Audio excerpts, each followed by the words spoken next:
I've been wrong about routers. Well, maybe. For a while now, whenever I've talked about DIY routers or firewalls, I've pretty much only covered PFSense or OPNSense running on various computers. But what if the better option is to, well, just buy a router? Okay, now hear me out. I'm not going to use whatever stock firmware came on this router from Dynalink. No, instead we're going to completely wipe this and instead flash it with an open source firmware called OpenWRT. In many ways, I think this approach could be sort of the best of both worlds. It's simpler and probably cheaper, but you still get to take full control of firewall rules, ad blocking, or even setting up something like a VPN server. And I'm really hoping this whole process is going to be pretty painless and we hopefully don't brick a router, but hey, let's find out.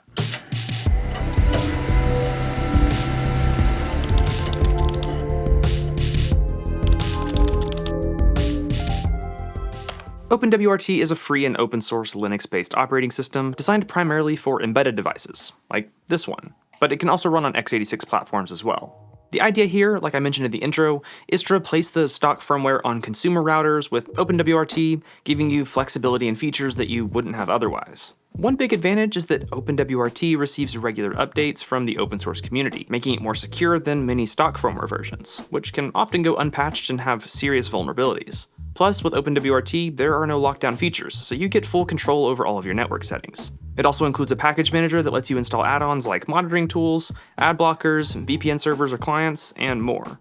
Now, I know many of you are saying to yourself right now, well, I get all of that with OPNSense or PFSense, so why would I use OpenWRT? Well, I think there are a few potential reasons. It's pretty easy to install PFSense or OPNSense on something like a little mini PC or even run it in a virtual machine, but odds are you probably want Wi-Fi. So now you go out and you buy an access point, but you also need to power that access point, so either you use a PoE injector or you need to also buy a PoE switch, and that can start to add up. It's also possible that you could buy or build a system that has integrated wireless, but this can also be pricey, and you're probably going to run into some compatibility issues, especially when trying to run it with something like PFSense or OPNSense.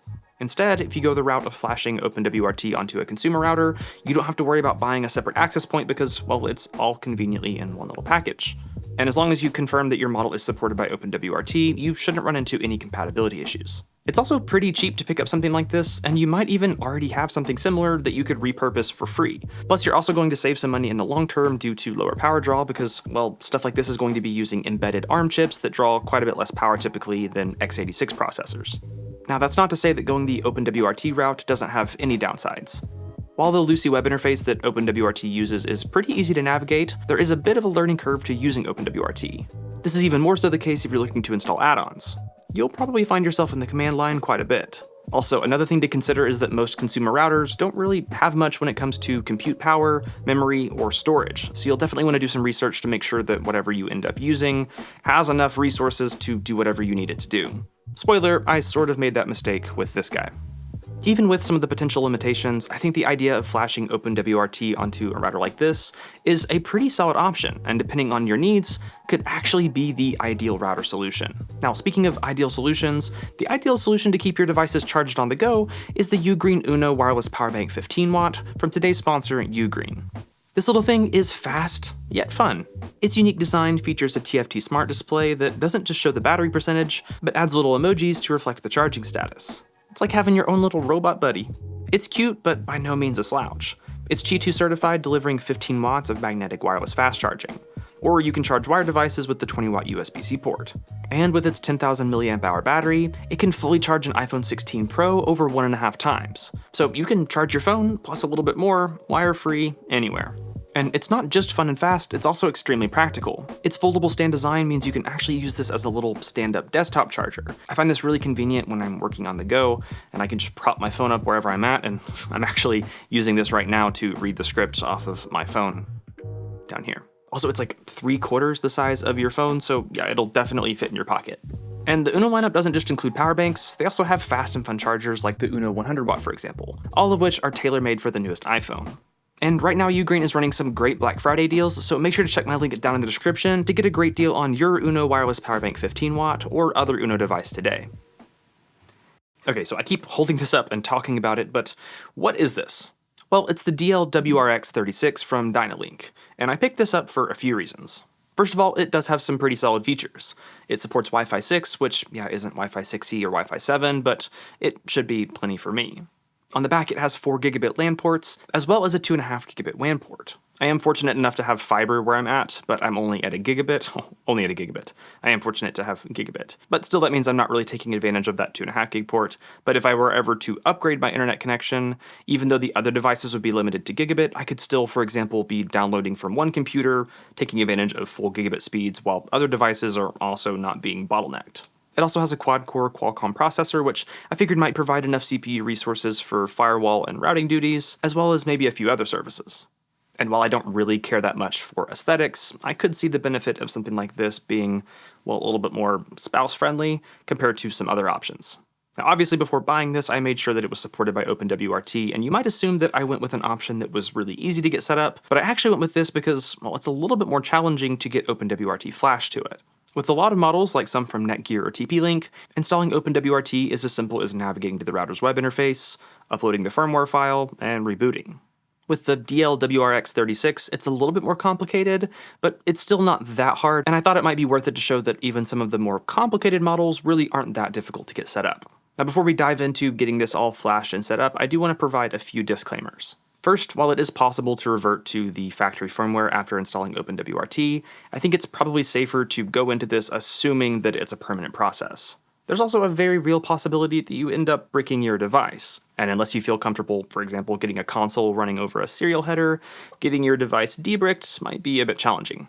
And lastly, I'm not an expert. I'm just a guy that likes to tinker with stuff and make videos about it, so it's very likely that I will make at least one mistake when filming this. So you might check down in the comments and/or description because I'll make sure to post any corrections or anything like that down there. And now with that all out of the way, I think we can go ahead and get started. One of the great things about OpenWRT is that there are really helpful guides for a lot of specific models, including the DL-WRX36. In that guide, there are a few prerequisites, starting with a USB flash drive, and you want to make sure that this is formatted to FAT32. We're also going to need a connection between one of the LAN ports and my PC. Also, it's important to keep in mind that if you're doing this to your actual router that you get internet access through, you will lose internet access during the process, obviously. So you might want to make sure that you keep the guide open in a separate tab, or save the file locally, or just pull it up on your phone or something. So at this point, I have my flash drive, I have my router, and I've got that plugged into both a WAN connection and my desktop. And now I think it's time to head over to my computer and get started setting it up. Okay, so I'm over at my desktop now. I have the guide pulled up. I also have my flash drive here, which I've already flashed with FAT32, like I said. And the first thing we're going to need to do on these prerequisites after getting our flash drive ready is making sure we download the files we need. So we'll need to download this kernel image, the factory image, and then we're also going to, at least for the Dynalink, we're going to grab this pre-configured file down here that enables SSH, which I'll get to that in a bit. So for the first two files, you can just go to this firmware selector, type in our model, and then just download the kernel and factory image. We don't need this sys upgrade image because, well, we're not upgrading from a previous version of OpenWRT. And then for this pre-configured file that enables SSH, I was able to just go to the forum and then grab it from this download here. Okay, so I have all three of those downloaded in this folder here, and I'm actually going to grab this Initramfs, the kernel image, and copy that over to my flash drive. Then we can hop back into the browser because the next thing we're going to need to do is get SSH enabled on the Dynalink router running the stock firmware. And there's a few ways of doing this. You can actually use a serial connection and go in and manually do it, or you can just download that configuration file we just grabbed, upload that, and then use that. So to do that, we're just going to go in a new tab and go to 192.168.216.1, which is going to be the address for our Dynalink router. And then you'll have to just log in using the credentials that are on the bottom of the router or in the box or whatever. So it's admin and then a random password, which is not right. All right, there we go. So now this is the web interface for the stock firmware. Yucky, we don't want that. I'm also going to not update to the newest firmware just because I want to make sure this backup configuration we're about to upload works. So what we're going to do now is go to System Settings, Configuration and Reset, and then we're going to Restore from File. I'll upload that backup.config, hit Upload, and then we'll hit Confirm.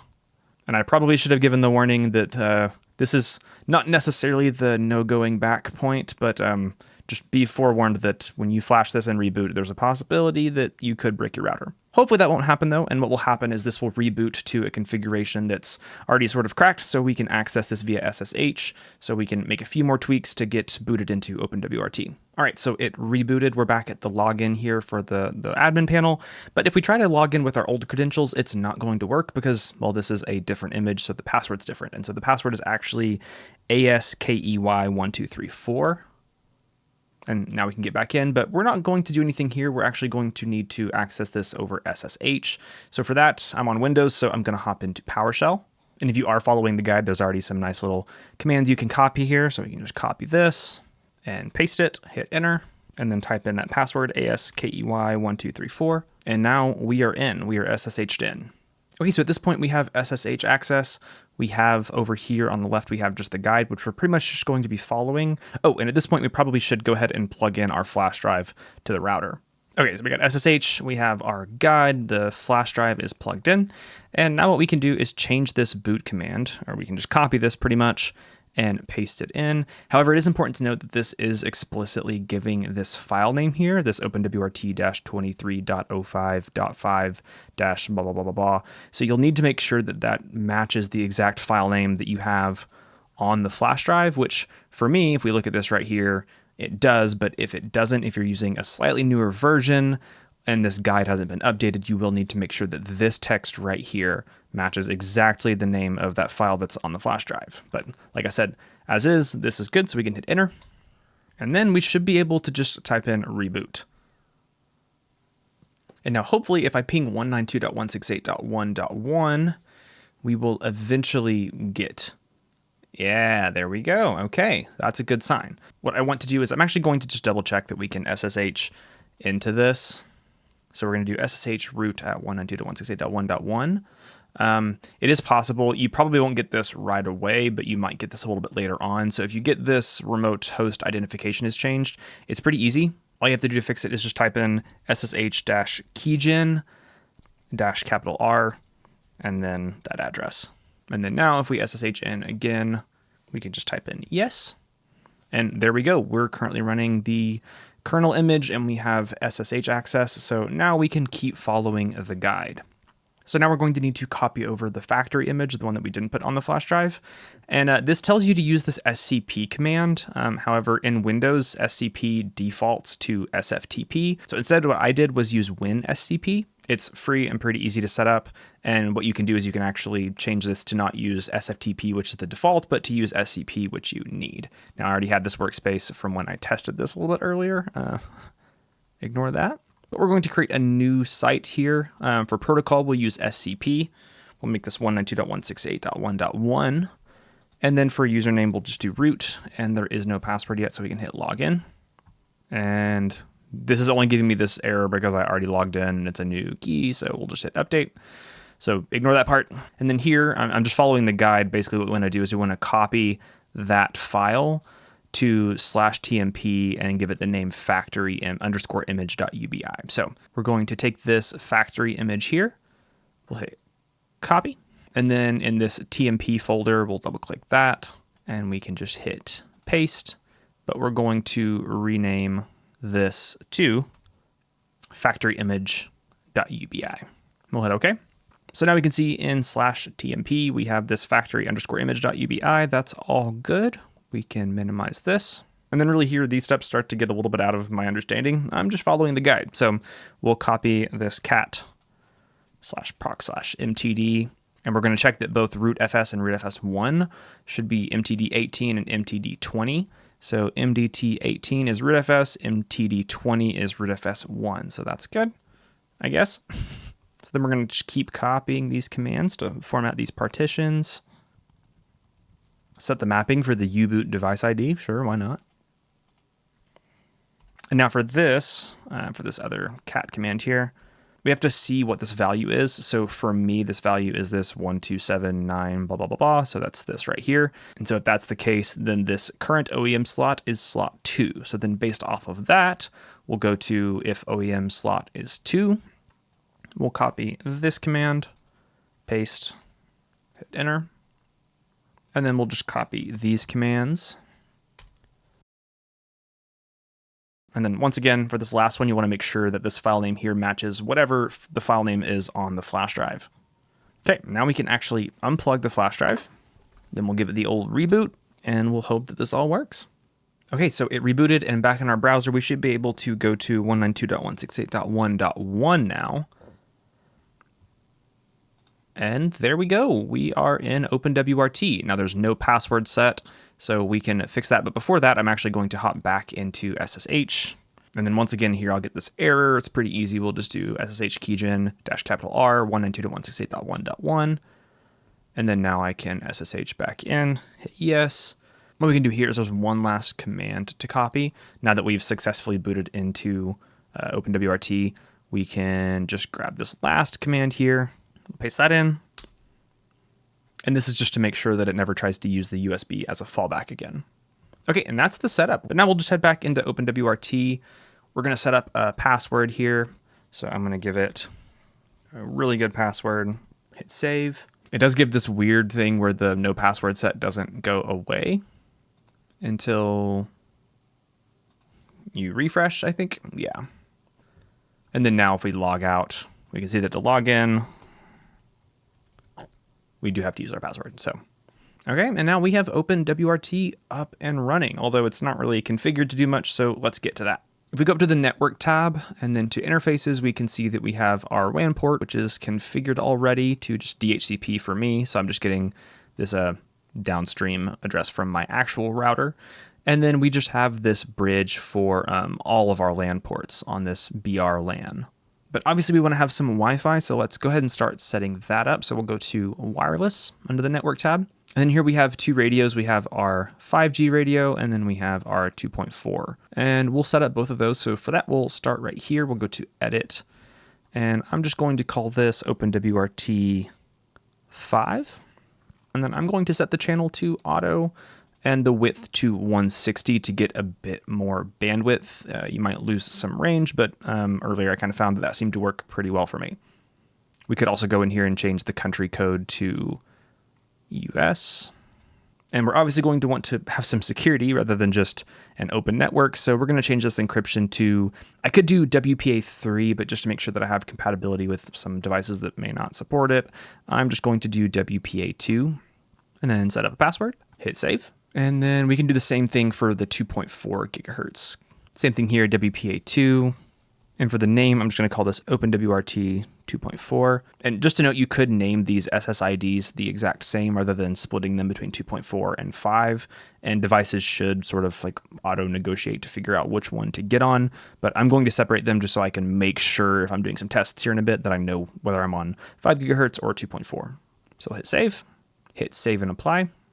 Oh, we actually need to enable these. Enable the second one. All right, and then on my phone, I had this issue before where, I'm not going to show you the SSIDs here, but I had this issue before where the 5 gigahertz network wouldn't show up on just my phone for some reason. It worked on my laptop and on other devices, and then like later on it would show up. So I'm not really sure, but I at least have the 2.4 gigahertz network here, so I can log in. And it's not going to be really impressive just because I'm on the 2.4 gigahertz network. But yeah, we have Wi-Fi. Let me grab my laptop really quick. Okay, see, I'm getting like 300, 400 megabit per second. It's not amazing. 470, 500. Okay, there we go. That's not bad. This is not the best way to film this. I don't know why I thought this was a good idea.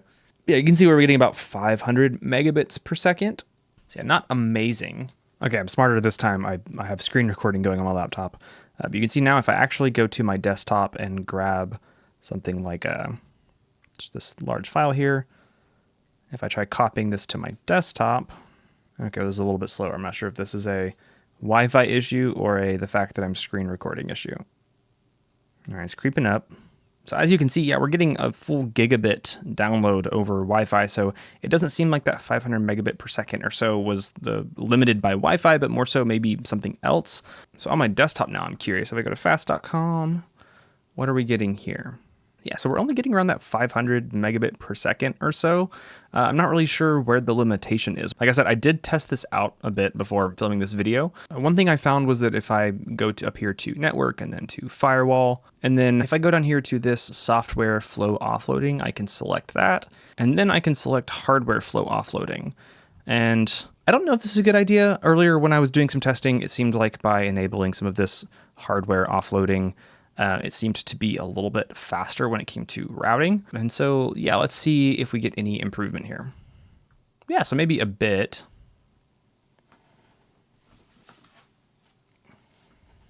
Okay, yeah, so we're getting like 700 megabit per second there. Yeah, so that did seem to help a bit.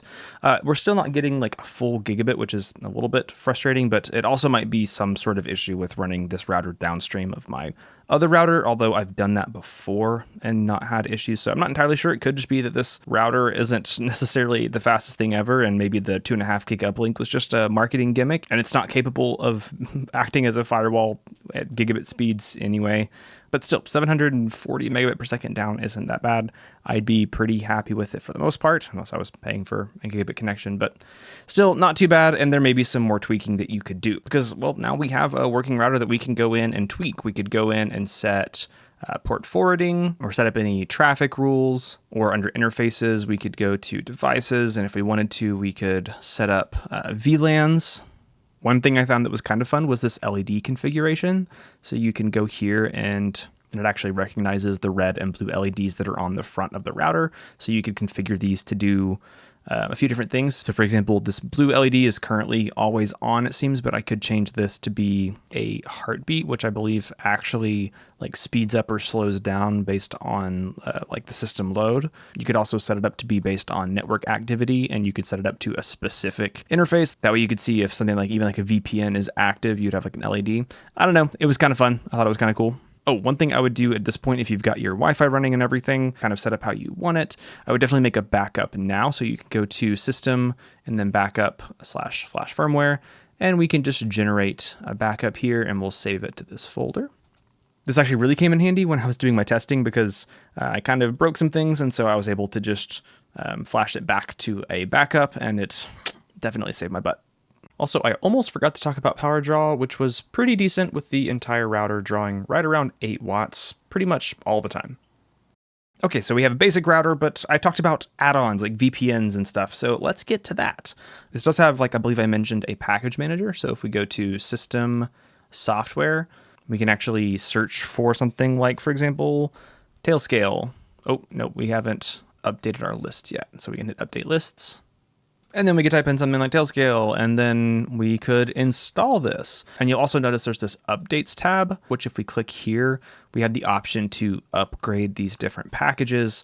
But I'll be honest, this is kind of where me not really being an expert with OpenWRT comes into play. I've read a few different things on forums where it seems like some people recommend just not treating this like a package manager, like how you would in Debian or something. To where like typically like when I'm working in Linux and Debian, you just run like apt update, apt upgrade, and like send it because it's usually better to be up to date. But with something like OpenWRT, where it's like firmware flashed onto a little flash chip, it seems like it's more common for upgrading individual packages to potentially break things. So it seems like I saw some people recommending not to upgrade individual packages, but rather just wait until you do a full system upgrade. So just be mindful of that and maybe look into things before just going in and hitting upgrade. But speaking of upgrades, and specifically system upgrades, one package you'll probably want to install is this Lucy app attended system upgrade, which, by the way, Lucy, I think I briefly kind of mentioned this, but Lucy is the name of this web UI that we're using. So any application that says Lucy is probably going to be some sort of something that's integrated with the user interface. So I'm going to hit install on this one. And now that that's installed, after refreshing, we can go to system, and now we have this option for attended system upgrade, and we can search for firmware upgrade. And we can see that we're on the latest 23.05.5, so we don't need to upgrade. Typically with OpenWRT, if you wanted to upgrade to a newer version of the firmware, you would have to reflash it. But this seems to be kind of a nice user-friendly way of doing it in the web UI. But that's boring. What about something fun, like maybe Tailscale? If you're not familiar with Tailscale, I did a video where I did like an offsite NAS backup at my parents' house, which is still running, and that's pretty cool. But essentially, Tailscale is a really cool service where you can pretty much install the application onto anything, and then it uses WireGuard as a VPN on the back end to tunnel all of your connections and manage it. It's really helpful. If you want to learn more about it, you can look it up. But what we're going to do is we're going to install Tailscale on this router.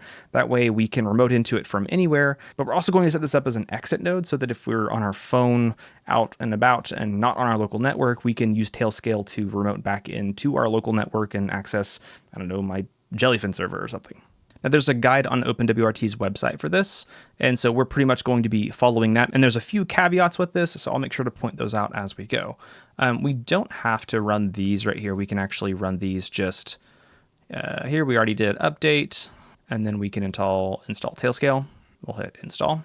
And you might get a few errors. I ran into this, and I'll kind of show you what I did to get that all sorted out. So I'll hit dismiss. If we hop back in the guide, we can see at this point we've installed Tailscale, and we should be able to run Tailscale up and set it up. But if we scroll down, we'll see this IP tables-nft issue for 22.03 and later, which that is us. So I'm going to copy this command here, and then we're going to hop back into PowerShell, and we'll paste that. Sorry, the text is really small. And then we're just going to restart the Tailscale service. We can ignore some of this IP table stuff. That's part of what this is fixing, I believe. And now we should be able to run Tailscale up. And it will give us this link here that I'm going to copy and paste. And I'm not going to show this, but this will let you sign into your Tailscale account so you can authorize the device. Click connect. Open an admin console. And then I forgot to remove the old OpenWRT device when I was testing. So this is now OpenWRT 2 and it shows up as connected. So now following this guide still, we're going to set up this unmanaged interface. So back in Lucy, we'll go to network interfaces and we'll do add new interface. We'll say Tailscale. We'll make sure this is unmanaged. And then for a device, we should have this Tailscale 0 now. Hit create interface. And save. Then we'll copy this, paste it back here, and then we should see this IP address here, which correlates with the IP address in Tailscale. Okay, then we need to set up a firewall rule. So we're going to go to network firewall, and then down here under zones, we're going to hit add. We'll call it Tailscale, and then we'll set accept for all of these, enable masquerading and MSS clamping, and then cover networks Tailscale. And then here for the allow forward to destination zones, we're going to select LAN and WAN. And this is so that traffic coming in from Tailscale can be routed to our local network or to WAN. And then for here, I'm going to leave this forward from source zones blank because I would set this up if I was going to route traffic from my local network through Tailscale, but I'm not going to do that. So I'm going to leave that blank. And we'll hit save. We'll hit save and apply. And then I'm actually going to restart the Tailscale service again. And then for my desktop, which is also on my tailnet, I can do ping, and then I'll go copy that IP address for my router. And so you can see I can actually ping that over my tailnet. And to make things even more interesting, I'm on my phone here, which is also on my tailnet. And I can just type in that IP address for the router, and looky there. I can access my router over a cellular connection, which is pretty cool. But what if I want to be able to access stuff that's on my network, not just my router? Well, to do that, we need to set this up as an exit node. So it's pretty easy. We're just going to SSH back into our router, and then we're going to run Tailscale up, but then we're also going to add this advertise routes. And for this, we're going to type in 192.168.1.0/24, which is our LAN subnet. Then we're going to also do advertise exit node. Oh, I forgot the equal sign. Yes, we're going to do advertise routes equals, and then advertise exit node. And I'm getting this little error here for other devices I have, but don't worry about it. And then back in the Tailscale console here with my OpenWRT device, I can go to machine settings and edit route settings. And we'll go ahead and enable this subnet and also enable it as an exit node and hit save. And then now on my phone on the Tailscale app, I can select OpenWRT as my exit node. And then I don't really have any other servers running on this subnet. So, oh wait, actually, since this router is downstream from the rest of my network, I think I should be able to actually, I can actually access my TrueNAS server, even though it's on a different subnet. It's upstream from this router, so it can actually route to it. So yeah, so that's pretty cool. All right, so that's Tailscale, but I also mentioned other things that we can run on this, like for example, ad blocking. And well, this is where I ran into one issue. So OpenWRT does have an AdGuard home package that you can install, but you can see this little warning here. Routers with low RAM or flash storage space or slower processors might not be potentially able to run AdGuard home. And yeah, while I did have, it needs a minimum of 50 megabytes of RAM, which you can see memory, well, this has 1 gigabyte of memory. So you can see we have quite a bit of memory available, but when you look at storage, well, we only have 70, what is that, megabytes? I don't know how many megabytes that is, but we don't have very much when it comes to storage because this is just probably using a little tiny flash chip, not like an SSD or something. And so it's not going to be big enough to fit that 100 megabytes of space we need for this package. So that was something I didn't think through when I bought this Dynalink. So make sure and keep that in mind. But we can still do some ad blocking. If we go back to the little Lucy console here, go to software, we just type in ad block. We'll see we have this ad block here, and we also have Lucy app ad block, and we're going to install both of those. So we'll install ad block first, and then we have our Lucy app ad block. We'll install that. So then now we actually have this services tab, which is cool. We can hit ad block, and we have some options here. For example, you can go down here to block list sources, and you can select what sources you want to pull from. So by default, it's using this AdGuard block list, but you could scroll down and grab a few different ones if you wanted to. And then you can also add manual blacklists. So for some reason, you really didn't want people going to ebay.com. I need to put that as well, I'm not sure. I can hit save, and then I think I need to reload. And then if I try to go to ebay.com, you can see it doesn't work. So if you really didn't want your kids going to eBay, there you go. I don't know why I picked eBay, but we'll see if it actually works for ads. Let's go to something like, I don't know, I'll just search tech news. We'll go to CNN here. All right. And yeah, you can see, yeah, technically it is blocking some ads. You could probably tweak the ad lists a bit to make this work, but it's there, it works. Now, I personally don't have any issues with this UI. I think it's pretty easy to get around and it looks decent enough, and it, at least for me, defaulted to a dark mode. But if for some reason you wanted a UI that was a little bit easier on the eyes, you can technically install custom themes. However, from what I understand, you would typically actually build the theme into the image that you flashed onto the router, typically. I'm not going to do that because it seems like quite a bit of work, but you can also install the theme directly onto an image that's already been flashed. And I found sort of a way to do that with this little post here. So we're essentially just going to copy all of these commands once again. Okay, I had a couple of issues there, but I believe if we go back here and refresh, yeah, there we go. Let's log out. And now we have this Argon theme, which is pretty nice. I'll make sure and post this link down in the description if you're interested. And yeah, this is pretty nice. We have this a little bit of a nicer looking theme if you plan on being in your router UI a lot and you want something that looks a little bit nicer. There you go. And yeah, that's pretty much it. This setup is a little bit limited in some ways, but I think for a lot of people like me that don't have a really crazy home lab or intense networking needs, this can be a good option that checks a lot of boxes and doesn't really break the bank. Even if you need to or prefer to use something else, an OpenWRT router could still be pretty useful and practical. For example, you could set this up with a VPN and take it whenever you travel. That way, all of your devices can connect to it, but everything just gets tunneled back to your home network. You could also set this up like I did with Tailscale to where you have remote access to use for remote locations. In fact, something like this could be perfect for your less tech-savvy parents or relatives. I'm actually really considering putting this at my parents' house. It's pretty simple and doesn't seem that intimidating, but I could also remote into this or even remote into their network to maybe help when the printer's not working or something and hopefully not have to leave my house. Even if you have no need for a router like this, I still think OpenWRT is a really cool project and I love that it exists.